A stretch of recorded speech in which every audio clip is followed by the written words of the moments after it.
Do you also have an SDK? We do, yeah. We launched. So that's like for other apps to embed bump functionality. Yeah. So we launched the app in March, at the end of March 2009, and 2 weeks later we got an email from PayPal. And at the time, Jake and I were business school students, like scrambling to take our midterms, and here like PayPal wants to work with us, and we're like, oh crap, what should we do? Yeah. So we quickly built an SDK, an API, and yeah, PayPal uses it now. 400 other companies use it. It's quite interesting for us. And how does that fit into your broader strategy? I mean, do you want to be sort of a consumer-facing app, and you're also a sort of infrastructure? Yeah, it's been an interesting ride. Early on, we thought, oh, this is great. We'll use the API to get distribution, right? Because no one's going to download our app, and we can kind of just embed it across the app ecosystem.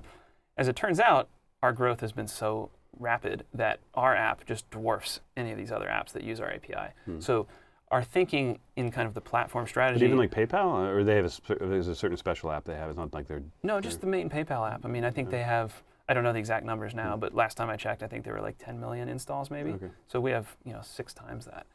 And our app is about bumping. The PayPal app is about PayPal, and it has a bump feature. So when we think about platform and what we might do in the future, it's more, is there anything interesting that we can put into bump? So it's the other way around. Yeah, so like it's we kind put of flipped PayPal a into bit. bump or something. Yeah, I mean, we haven't done that. Yeah, but for example, that maybe. type of thing, sure. And there's a lot of talk about NFC, was it near field communication, I think, which is, I guess, in theory, this new technology that I guess some Android phones have. iPhone was supposed to have it in the new one, but it didn't. Supposed to, as in the press talked about it. The press talked about it.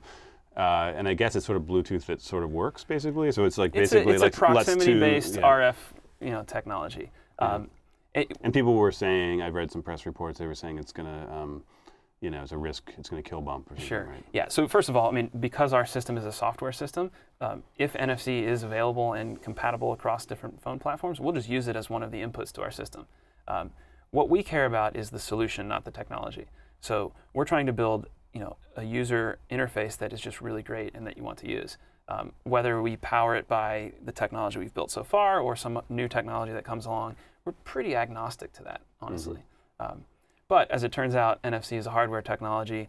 There's tons of political issues about who owns it, who controls it. Does the OEM get any say? Does the carrier get any say? Is it a proprietary technology that someone? No, it's a standards body. It's an IEEE standards body, okay, so there's no, which basically means it just takes a long time for anything to happen. Everyone to agree on everything. Yeah. Okay. And if it goes the way of Bluetooth, it's going to not be very good for Why users. does Bluetooth fail so badly? Why does it not work?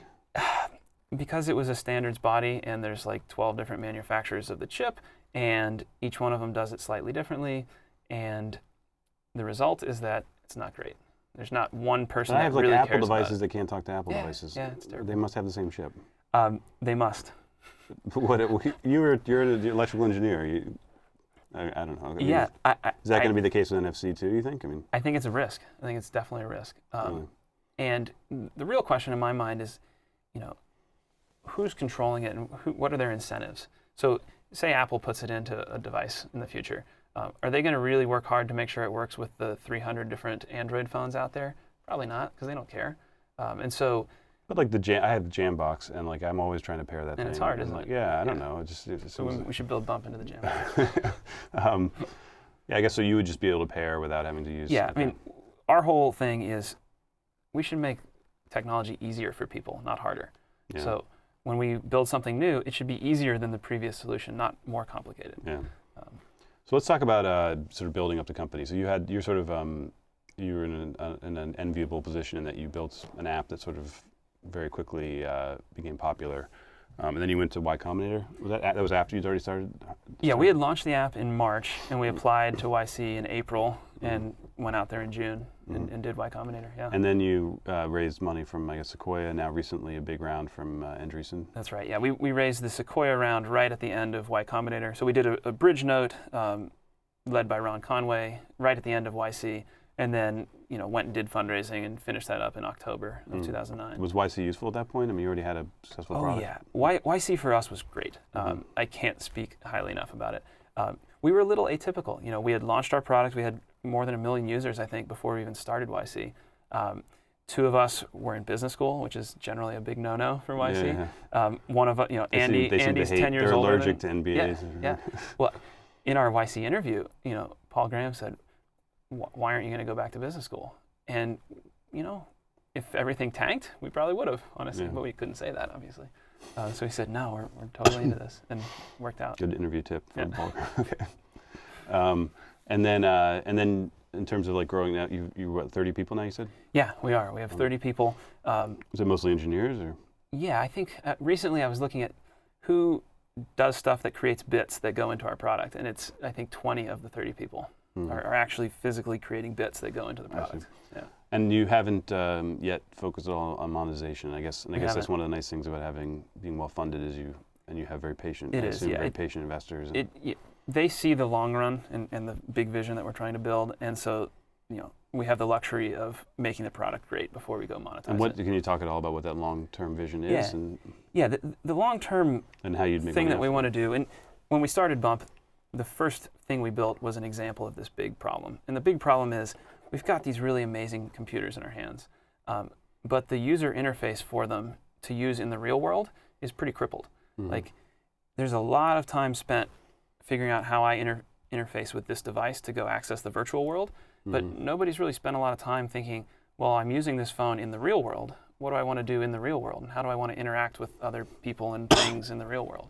And that's the problem that we want to solve. We want to build that new UI layer for the real world. And then you'd sort of, at some point, collect a toll?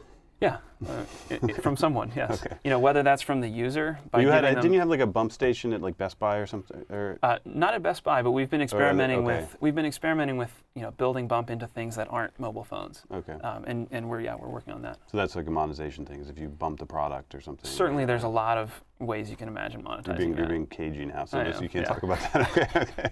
All right, I won't. So in terms of, this is your first startup. So like, Yes. what have been your what are the sort of biggest lessons you've learned so far, or advice you give to fledgling entrepreneurs? There's so much. It's been an amazing ride. I think the biggest lesson is that it's a roller coaster. And they tell you this. Like, you sit the first day of Y Combinator, and some famous entrepreneur comes in and says, it's going to be a roller coaster, strap in, get ready. And you're like, okay, yeah, sure. But it really is. I mean, there are definitely days where I'm like, wow, we are just killing it. This is awesome. And then 18 hours later, like, someone says something or we get some new information and we're like, oh man, we're totally screwed. And usually the answer is somewhere in the middle.